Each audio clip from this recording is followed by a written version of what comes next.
That idea of being a workaholic, I don't like that. I don't agree with that. I mean, instead of that is I'm a valueholic.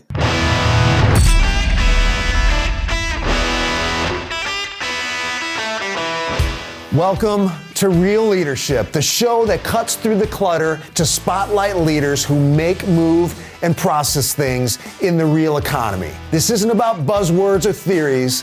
It's about bold decisions, solving challenges, and the strategies driving industries that matter. I'm Jim Weaver, CEO of the Owner Group. In every episode, we get real about what it takes to turn vision into action and obstacles into opportunities. Let's go. Today, we're thrilled to welcome Rudy Alanis, Chief Human Resource Officer at Facility Solutions Group. Raised as the youngest of 6 children in a small town south of Mexico City, conversations around leadership, purpose, and service were a staple at their dinner table.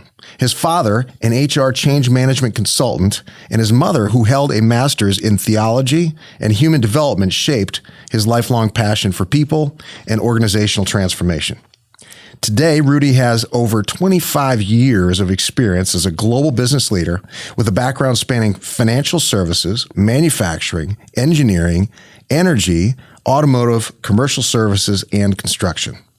Rudy's HR career began at GE, where he started as an intern and quickly climbed the ranks, taking on roles across Mexico, the Czech Republic, Puerto Rico, Brazil, and the U.S. Over a 15-year span, he held HR leadership roles across multiple segments, culminating in global HR executive leadership positions.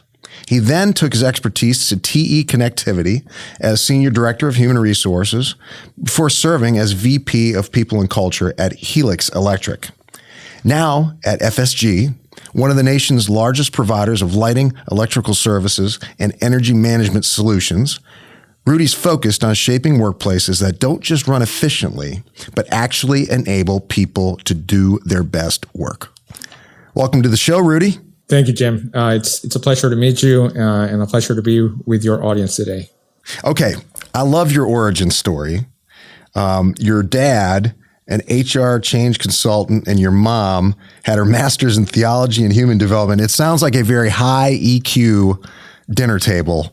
High EQ parental unit. What was the family dynamic like? Well, as you can imagine, I mean, certainly being the youngest of 6, the discussions among us and in the dinner table were all about everything and primarily on human side, human development, purpose in life, purpose in business, and really connecting everything into those pieces. My 2 sisters ended up being teachers because they really wanted to help other people. My oldest brother also in business, but now today is a business consultant, primarily focusing on people in HR. And my other brother is also a PhD in education because he decided to go there. So all of us are somehow related to having an impact on people. And in my side, it's just, I love the corporate world. I love the business side of things, but with primarily focus on people. Yeah. I understand your dad was a big fan of legendary GE CEO Jack Welch. And, Neutron Jack was not necessarily a HR person's CEO. I mean, he was pretty tough. What was it about Jack that your dad connected with? So you're right about Jack from a standpoint of he was very, let's say, cold and direct. And if you were not the right person to help the business grow, then he would just say, you don't belong here. But what was interesting about Jack and the GE culture was the fact that they were really keen on people making the business successful. It was an essential part of the successful formula, the success formula. He would always say, my right hand is my CFO, my left hand is a CHRO. Something that even in today's environment, not every business leader would put HR on the top. And that was interesting about Jack. I mean, putting what he called the famous 9 block he would always say, it's important on how do you perform, but the way that you perform and how do you get to that result from a values standpoint, from a people standpoint, being a solid, strong leader, developing talent, it's also a very important thing, and as important as your performance. And this is where really, in my view, HR starts to take on a different perspective, that it's not just about hiring and terminating people, but also to really become a strategic partner into the business, and how to really work with people and develop people to the point that they can give you the best they have. You said something just a little ways back about it wasn't all about the result, it was how you got to the result. And that is so true. And a lot of times we see a good outcome and we put someone on a pedestal, or that buys that person, a year of whatever, but you can do the wrong thing and still get the right outcome.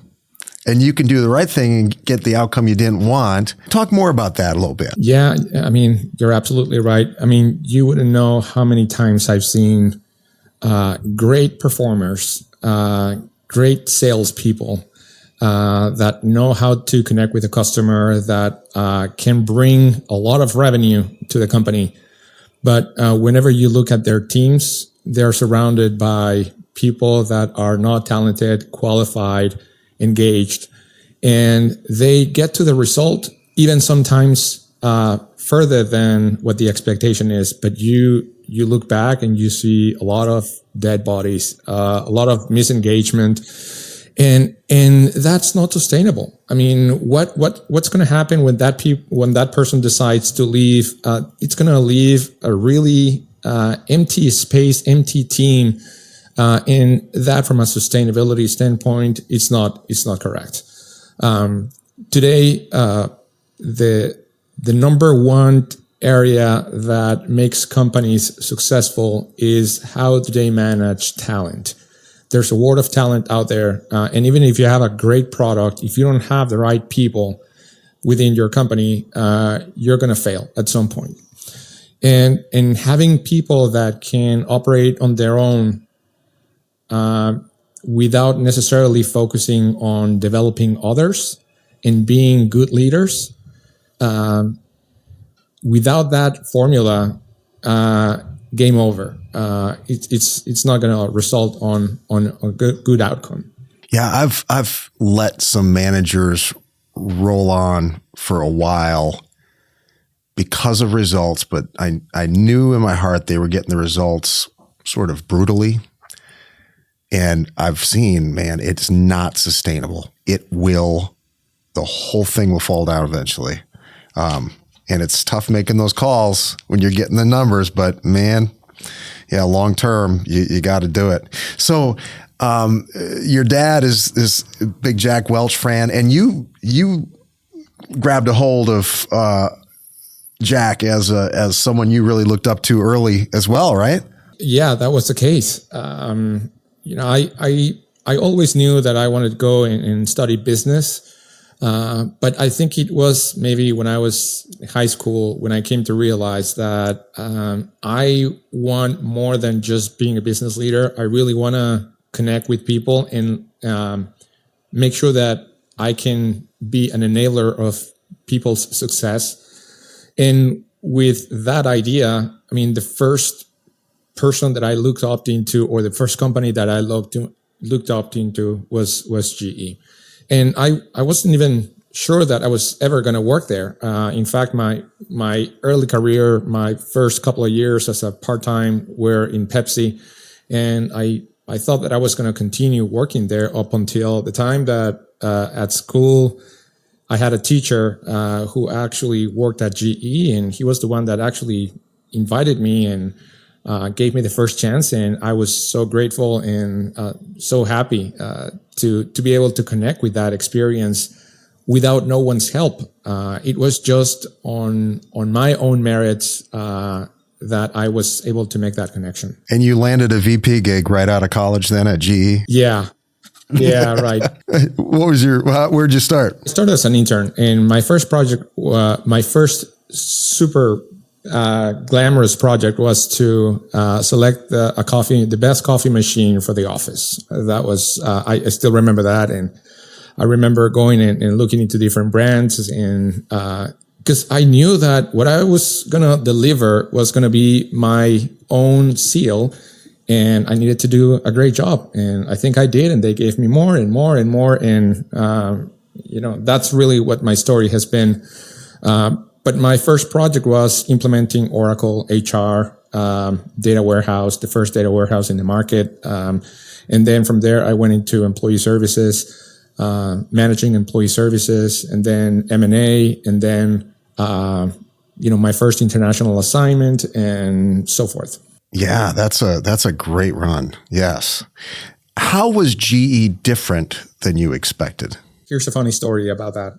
I grew up, of course, in my household. It was just about human connection, human engagement. In going into my business world, I had this idea of corporate success aligns with engagement and aligns people to be there and wanted to be there, and the company protecting their people against everything. So this idea, a philosophical idea, that the company really owns loyalty to people in the same way that people own loyalty to the company. Mm-hmm. And I remember on my first, let's say, HR summit, Jack Welch came into the summit, and he just said a few words, and then he said, "Hey, anyone has any questions for me?" And there was someone that said, "Hey, Jack, I have a question. What do you think about corporate loyalty?"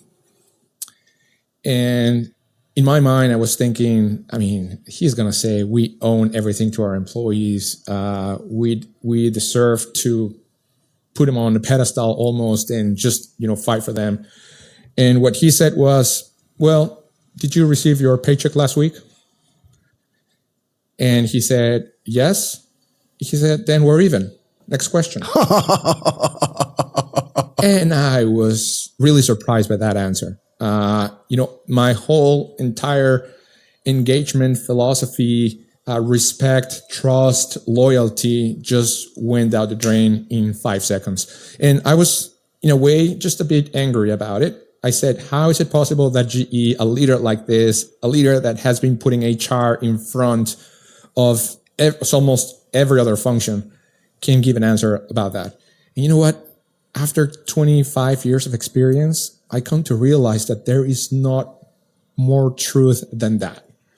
And I'm not trying to say that it's a bad company, but the fact of the matter is the companies do not own the trust that every person needs to have on them. It needs to be a daily decision that the company says, "Hey, you are bringing me value. I want you in. I'm going to pay your salary. I'm going to give you good benefits."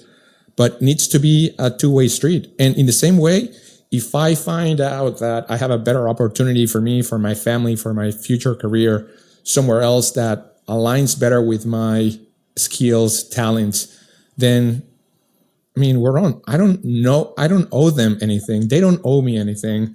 Let's move on. And that really takes a lot of heavy lifting off my shoulders, or anyone's shoulders.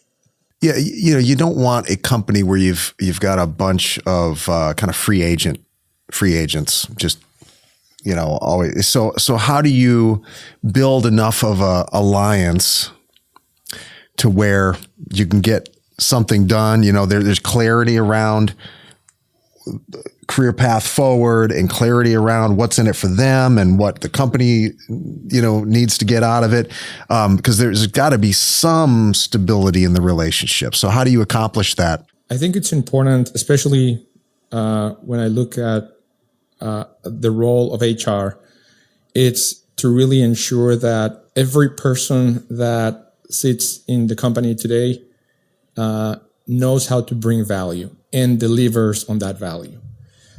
Even from an HR standpoint, I always question myself early in the morning. how am I going to bring value today? And at the end of the day is, how did I bring value? And the value can be in many different ways, shapes, or forms. But if you are in alignment with what the company is looking for, if you're in alignment with what the values, what the purpose of the company really is, and you really do your job in a smart, active, passionate way, you're going to bring value. And to me, that is the recipe for success. I mean, which company is going to want to put you out if you're really bringing that value? And you have to be smart about where do you put yourself, where do you position yourself to continue to bring value to that company from a function, role, relationships. Are you making the right connections? Do you have a manager that actually is sponsoring you, or you need to find another way to move within that company or maybe any other company? But you always have to take that approach in your own hands and really put yourself in a valuable position. Not give that authority and empower to the company to do with you what they want to do, because at some point that's not going to work out. Yeah. That's great.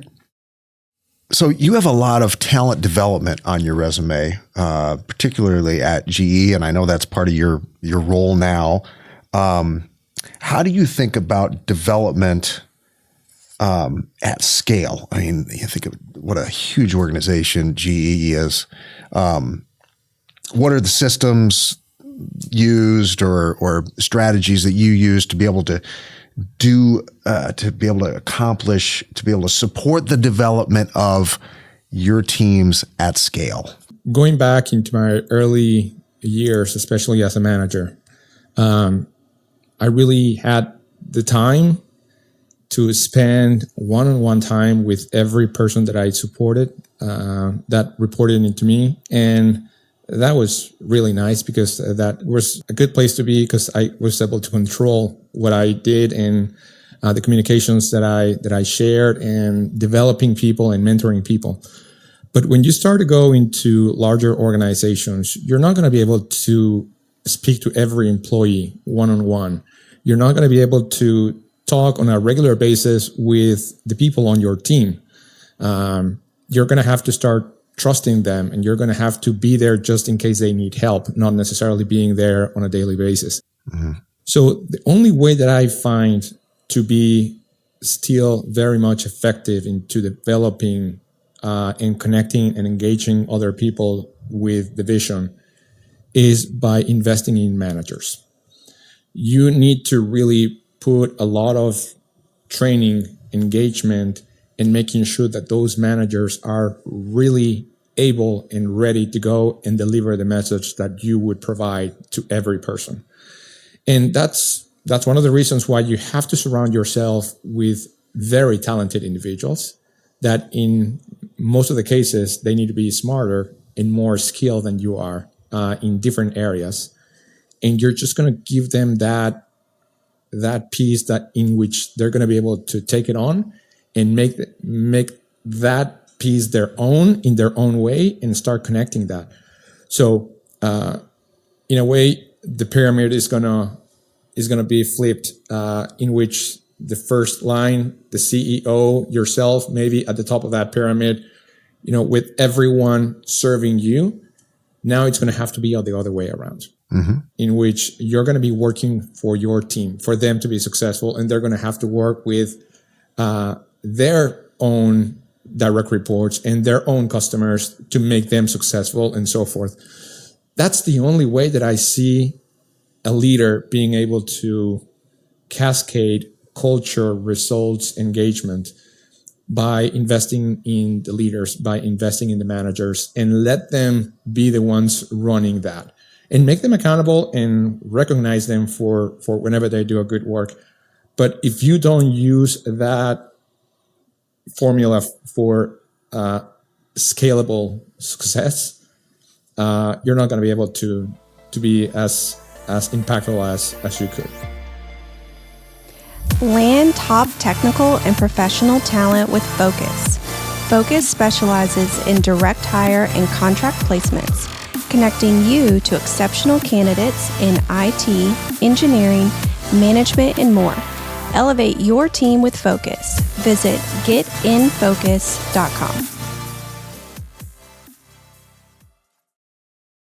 When did you realize your potential, that your potential in human resources was really exceptional? Like, when did that hit you in your career? This really, for me, goes back to something that my dad taught me early on. And that is that in your darkest moment is when the light shines the most. Mm-hmm. It wasn't when I was just at the top and being recognized for a new promotion or a new opportunity. When I came to realize the potential I had was in one of my toughest times, professionally and personally. So just to share a little bit about that, as you well know, I mean, I was born and raised in a small town, and when I started to go to school, and then I joined GE, and it was all about success. And I remember one day my manager came to me and said, "Hey, would you be interested in an international assignment?" That has never crossed my mind at that standpoint, and I said, "Yes, of course. I mean, who wouldn't, right?" And then he said, "Well, we have 3 possible assignments to give you. 2 of them are in very nice places like London, Germany. The other one, and by the way, you're going to be working on something that you really are strong, HR operations. But there's a third one, which is going to be in the Czech Republic, Prague. They were just recently coming out of the communism, so it was almost a communist country. They don't speak English very well. I mean, and where you're going to live, they don't speak English at all. And my English was not that good. Not to say that today my English is great, but it wasn't as good as it is today. Still a second language, trying to bridge a gap. Yes. But then I said, yeah, I wanna go with where no one else has gone. I want to take the challenge. And of course, be careful on what you wish for, because they said, okay, you got to be there in 3 weeks. I just had became engaged with my wife, and they said, you got to be there in 3 weeks. So go for it. And I had to make some final arrangements, and 2 weeks later, I was just traveling there. The first month was the worst. I didn't know what to do. I couldn't speak the language. I was afraid all day that something was going to happen to me. I was away from family, friends, my emotional structure, and I was miserable to that point. And I didn't know what was I going to do. I mean, should I just say, you know what, this is not for me. I want to go back to my comfort zone. And there was one time, and this is about the exact moment when things changed. I got a call from my dad. It was like maybe Saturday, Sunday evening, and he said, "How are you doing?" And I said, "Well, I mean, I'm hanging in there." And then he said, "Remember, in your darkest moments, it's when the light shines the best. You have to know where you are, what you have accomplished, and you are unique. You are going through something that no one else has gone through. And you have, in this very difficult time, you have the best opportunity to be great. And it's within these moments when your greatness, builds up. So now have fun, enjoy. We're here for you, whatever you need. But it's time that you get up and show everyone what you're capable of." That was it. And that really switched something in my mind. And I said, okay, this is like a game. I'm about to go into the stage of a big fight. The crowd is around me, but I know what to do. And I'm just going to show me and show everyone else what I'm capable of. And of course, it took some time because I had to have fun just going into the supermarket, not understanding what they were selling. I wanted to buy something. I didn't know how to ask for that. I didn't know what bus to take. So I had to sit down half a day, right next to the street, just taking notes when the bus was stopping by, where they were going, metro stations, all of that.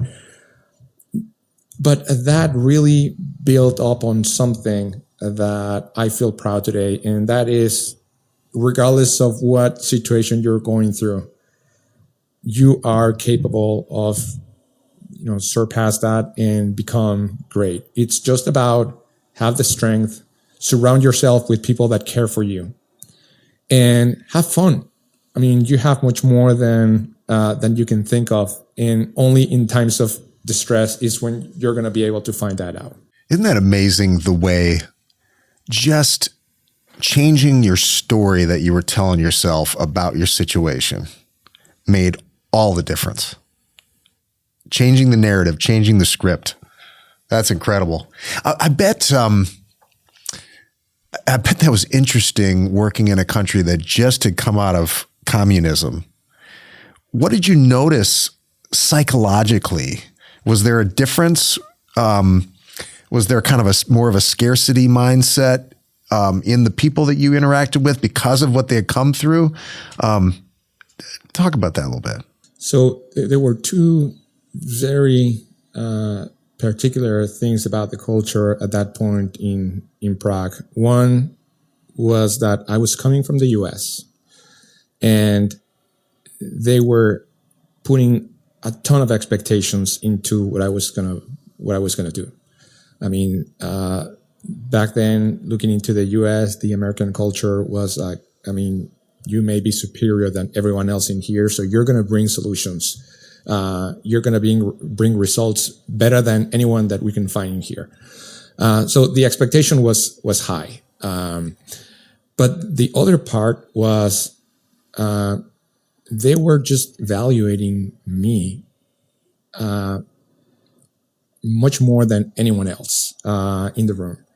They were listening to what I was going to say and every word that I was going to say, and then they would just be quiet and then leave the room and start talking to themselves about, okay, did you hear that guy? Or, is he really as knowledgeable as we think he is? And there was a lot of question marks into my job. Of course, me being Latin, coming from the US, I was just trying to make connections, personal connections. And I came to realize that they're not looking to make connections in the same way that we do connections in this side of the world. Their connections is not going out to dinner or not going out for lunch. They like to do their own personal matters or their own personal things. It's through the difficult times when you start to create those level of connections and being there. So early on, I didn't realize that. So I felt like no one wanted to talk to me. No one wanted to have breakfast or dinner or invite me to their homes, nothing.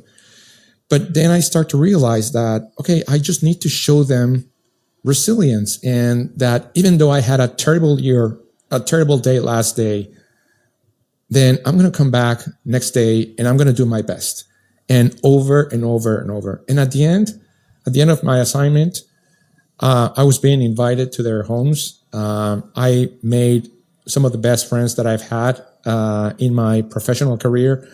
I still have a lot of connection and respect for any of them, and I have close connection with a few of them. But it was just about understanding and respecting their culture, and show them that I was there to learn and I was there to bring value in the way that it was going to help them be better and be happier at their job. And I came to realize that sometimes whenever you go into new cultures, you have to be very respectful of what you're seeing, especially in M&A or integrations. Instead of just coming there and saying, okay, this is the way it's going to be done and you have to follow it, in which you can kill the culture and you can kill the great benefits in which you decided to acquire that company. It's about respect, first of all, and it's about understanding where that value is going to come from to help them out, and maybe for them to help your company out as well. Yeah. That's great. So looking back over those early years, what's some terrible advice that you got that stands out to you? You know what? Thank you for asking that. first of all, I think any advice is like a gift. You decide if you want to grab it or not, and everyone is going to try to give you their best when it comes to advice. You're just going to have to decide which of those gifts are you going to receive and which are you not going to receive. But the one that I would say was less in alignment with what I believe today is that heart, and that actually came from my father as well. But that was, work hard, and if you work hard, the rest is going to be it's going to be an easy one. It's going to come on its own. And certainly, I started my career doing that. Working hard, being the last one that left the office, being the first one that got there.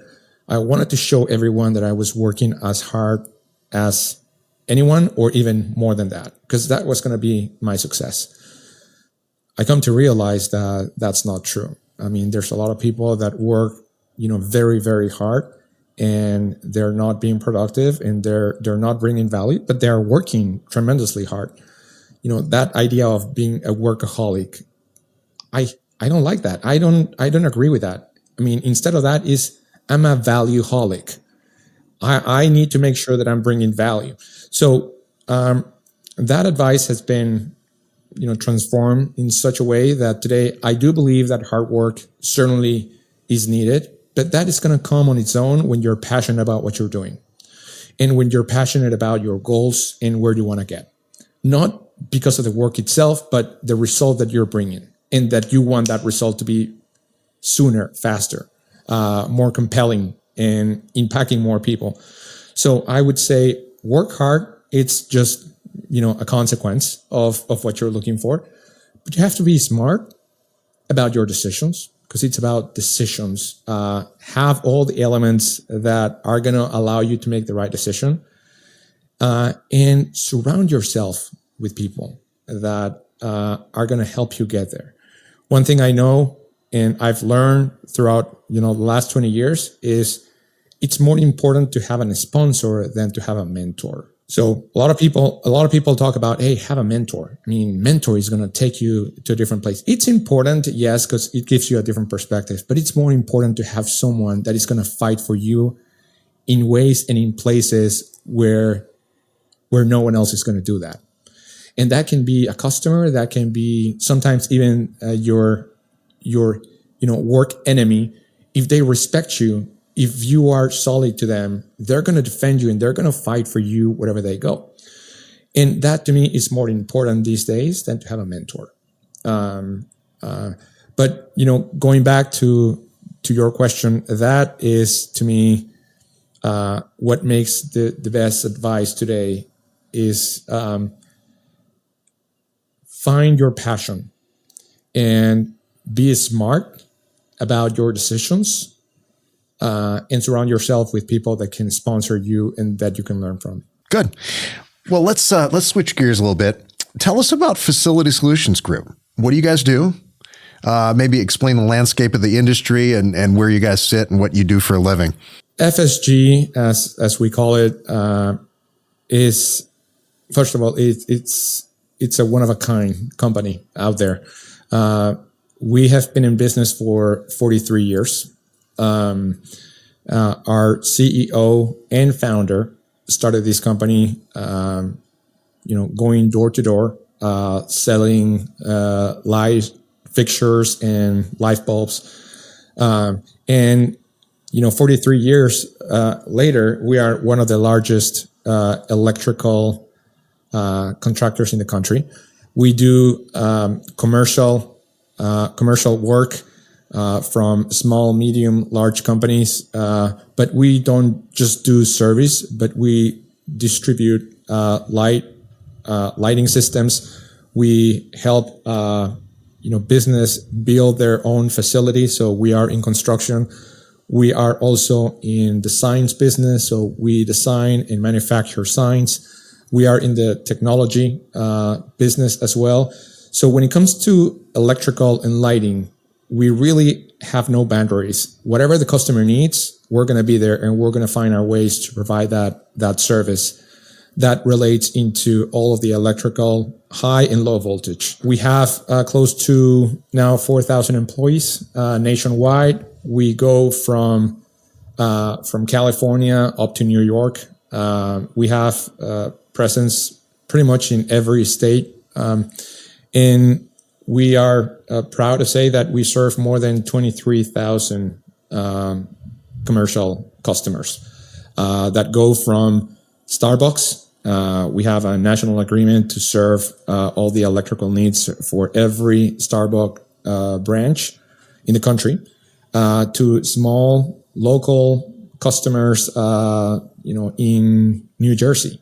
Tell me about the technology piece of that. You touched on that for a little bit. I'm curious how that ties in, and I imagine that's becoming more and more a part of what you're doing. Our owner and our commercial team are very keen on really continue to invest in technology for the future.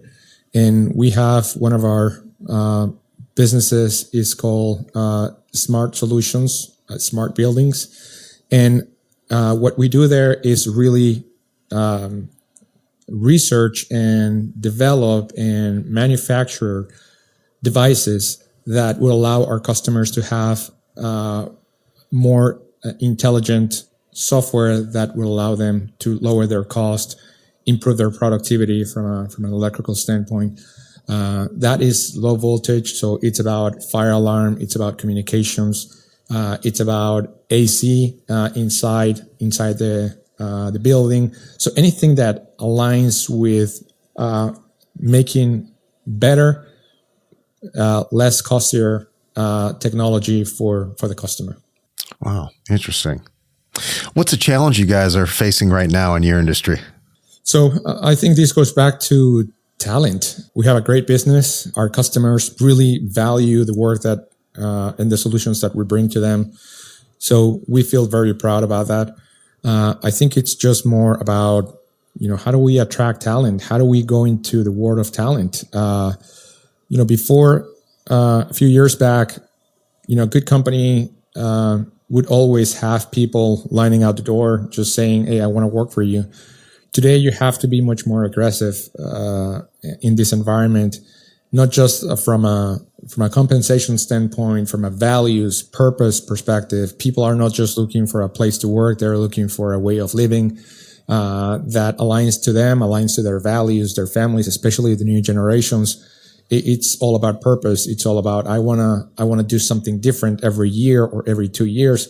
So the landscape is changing, but from a business standpoint, our business is people. And the best people you can get, you're going to go after that because it's the success of your business. So that's the biggest challenge. And we're always trying to find new ways to attract, to connect, from a compensation standpoint, from a benefit standpoint. What is the market doing? What are we going to be doing about that? How do we create succession plans where people can continue to grow within the company and take new opportunities? And also engagement, making sure that managers are connecting with their teams. One thing I know, and I've lived throughout my life, is people join companies and people leave managers. So yes, we have to make sure that we put a very nice business connection with talents out there so they can join and they're attracted to join. But if you don't put emphasis and talent in your managers, then the person is going to leave in maybe 1 or less than 2 years. And this is where we're looking at our highest attrition in the industry is year 1 and year 2. So it's not about being attractive. It's about really being able to make that connection where people feel safe, where people feel like they can grow. And that's also, our biggest challenge is how do you make sure that you're promoting the right people into the manager's roles and that are really affecting the culture as they should. And that's something that we cannot take the eye off the ball. Recruiting top talent is tough. Onan Staffing focuses on people, offering exceptional benefits to attract and retain dedicated workers. Partner with us for flexible, data-driven solutions. Visit onanstaffing.com to learn more. you guys position yourselves, and by all accounts seem to live out a kind of people first mindset, people first company, and we're definitely aligned on that philosophically. But how do you make sure that your company doesn't become like the FSG hot tub where, you want to hang on to people, but you don't want to hang on to them because they're comfortable. You want to hang on to them because they want to win and you're winning. How do you think about that? I think it's two pieces. The first one is about making sure that you are engaging the right individuals for your business. And that comes with clear expectations and clear communication about where your company is going, what you need those people to be doing, having clear goals and objectives. Every person that I've met in my life that it's interviewing for a job, they want to be part of a successful organization. I haven't met just one single person that would say, well, I want to join you regardless of if you're good or if you're bad. I just want to be there. No, they want to be part of that. And whenever you are not being a successful organization, the good people start to leave. And usually some of the bad people or bad performers would stay hidden and, trying to go under the radar. So to me, I think it's about having clear expectations about what you want your company to do, your company to deliver, having clear line of sight of accountability on what the people want to do, and recognize those people that are doing a good job. Every person is, in one way or the other, looking for someone to acknowledge what they're doing and provide feedback if they're not doing what they're supposed to be doing. At least that's something that we own, every individual, is to let them know how can they be successful. And once they are, acknowledge the fact that they have been successful. That's what we can do. The rest, I think there's some things that we cannot control, such as markets, such as competitors, what they're doing, what they're not doing. But what I've seen is that the best way to make sure you retain the best ones is to be transparent, provide accountability for what they're doing, and give clear expectations and recognition. Yeah, clear expectations and clearly defining what success looks like, setting clear expectations is such a gift, such a gift. You're the chief people officer. So if there's anyone who needs to set the tone for the culture, it's you. It's everybody's job, but I mean, you're the cultural ambassador, right? So what do you do to stay on your A game, stay inspired, stay energetic, show up the way you need to show up? On one side, I consider HR and the CHRO as someone that works to enable others to be a cultural ambassadors. I think culture certainly starts at the top. And I don't see that as an HR function, but I see that as something that we have to be skilled, talented, and qualified enough to come to realize what is that culture missing and who is accountable for driving that in different circumstances. So culture is not just one formula. It's a combination of so many different pieces. So, but what I do to stay inspired every day, one thing about me is that I'm very competitive in everything. Even my wife and kids tell me that. I like to win, and I like to do whatever I need to be doing to win. So I'm just energized by making the right investment for all my shareholders. And this is not just my capital investors. My shareholders are my employees and my community. And if one of them is not winning, if one of them is not seeing the value that I bring, I'm doing something wrong. So that competitiveness really is what drives me.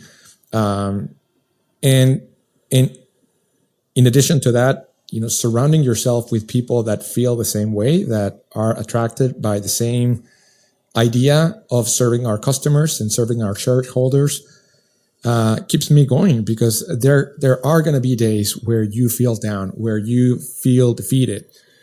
And if you surround yourself with people that will cheer you up and say, hey, so I'm busting everything that I have to provide this to my customer, I expect you to do that for me. And just that connection, I call my team the gladiators. I mean, we are the gladiators of the company. So as a gladiator, you're going to have to wake up every day and thinking about, okay, what am I going to fight today? What defects, misengagement, low performance, low value am I going to have to fight today, that from a personal standpoint, I can engage and I can motivate people to do their best. That's what I drive. So you have to surround yourself with great people to keep going at the pace that you need to. Okay, that's a great spot to land. Time has flown by, Rudy. I appreciate it. Oh man, thank you. Yeah. So how can folks connect with you, learn more about your company, opportunities there, and whatever you say, we'll put it in the show notes. But what's the best way to connect with you and your organization? I am on LinkedIn, and I'm a true believer of social networking, especially when it comes to professional advice, and I'm very active there. I'm also at Twitter, or X now. So you can find me just by looking at Rudy Alanis. No hashtags, no nothing. Just go on LinkedIn and you'll find me there. And X is at Personal Rudy. Okay, very good. Well, that does it. Thank you so much for your time, folks. Thanks for tuning in. Until next time. Thank you for listening. This podcast is powered by Onin, the staffing partner delivering real results for manufacturing, logistics, and food processing companies nationwide. To learn more, visit www.oningroup.com. Until next time, keep it real.